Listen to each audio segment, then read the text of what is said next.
Balik tanaw lang tayo sa mga nangyayari sa ating kapaligiran. Tungkol dito sa mga nagkataas ng mga presyo ng ating bili. Samantala yung ating sahod, hindi naman nagtaas. Ang presyo lagi tumataas, halos buwan-buwan tumataas. Samantala ang presyo natin, ang ating sahod, hindi naman tumataas. Yung ating pag-usapan niya. Napakahirap isipin na parang nabudol tayo.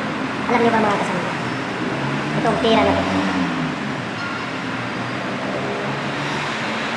100 piso. Ang 100 piso mo noon, makapili ka ng 2 kilong bigas, saka makapili ka ng 1 kilong isda.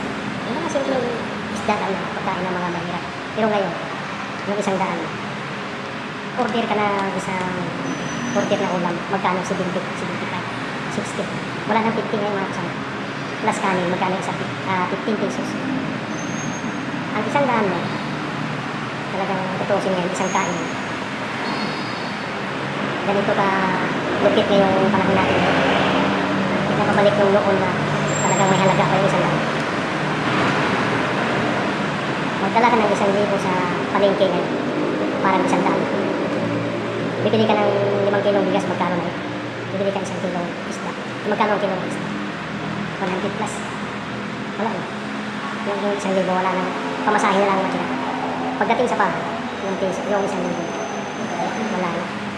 Ano na, yung 1,000 mula na natin ito, nananagyan ng kaso.